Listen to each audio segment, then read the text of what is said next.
Hi everyone! In today's video, let us know how to make a wiring circuit for a refrigerator.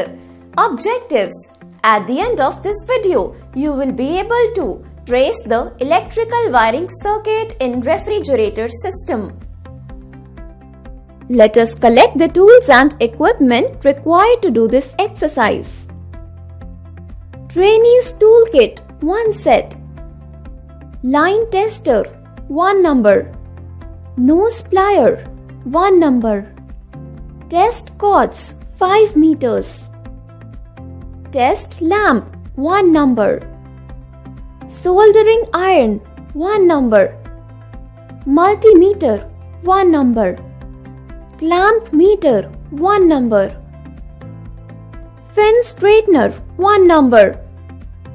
Sandpaper as required. A complete system of RSIR circuit, CSRI circuit 1 number. Task 1. Check electrical wiring RSIR operation. Step 1. As per the circuit, check that the bulb with the switch is connected parallel to the power supply.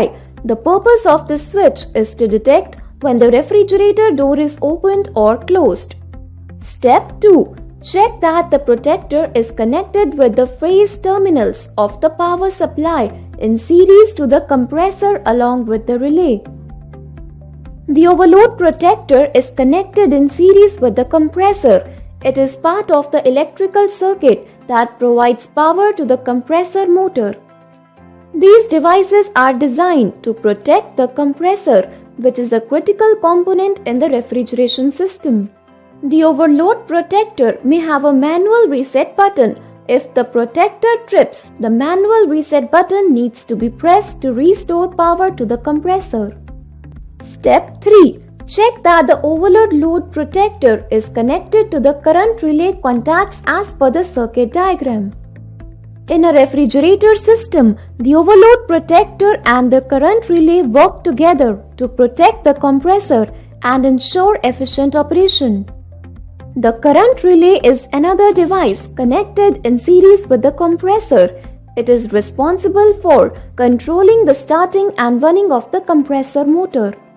The compressor motor has 2 windings, a start winding and a run winding. The current relay is involved in switching between these windings during the starting and running phases of the compressor. When the refrigerator is turned on, the current relay plays a role in the starting sequence of the compressor. It helps energize the start winding to initiate the compressor's rotation.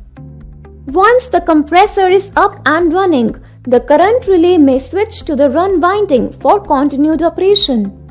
Step 4. The external overload switch is usually located on the exterior of the compressor housing. It may be a separate component connected to the compressor or integrated into the compressor's design.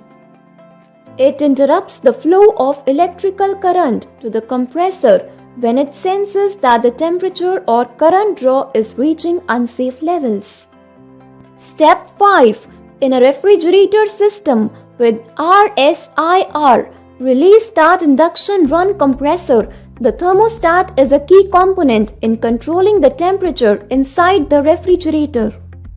The thermostat connected to the compressor contains a temperature sensing element, such as bimetallic or a gas-filled bulb.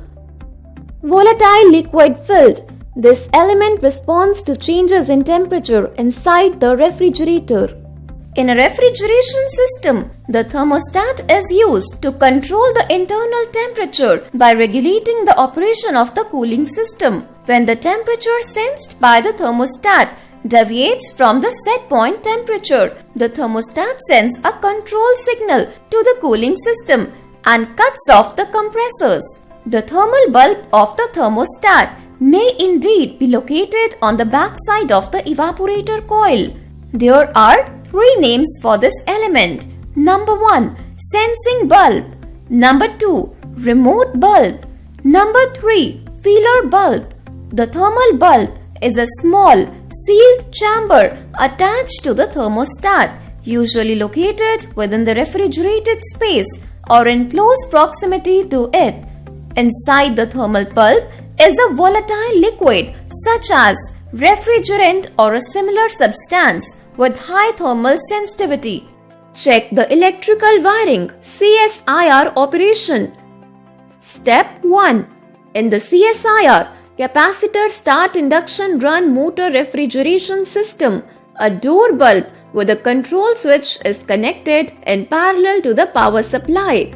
Step 2. The thermostat switch and current relay are connected in phase terminal and series to the capacitor start induction run motor in the refrigeration system as shown in the circuit diagram.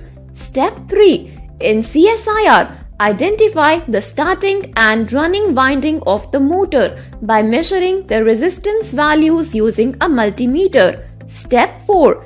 Ensure that the starting capacitor is connected in series with the starting or auxiliary winding. Number 1.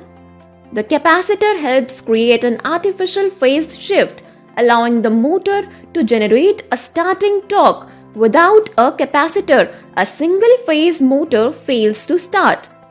Number 2. A capacitor is often used to improve the motor's starting and running characteristics. Step 5. Check that the common point C in the motor terminal is connected to the overload protector in series. Recap. In this video session, we have learned how to trace the electrical wiring circuit in the refrigerator system.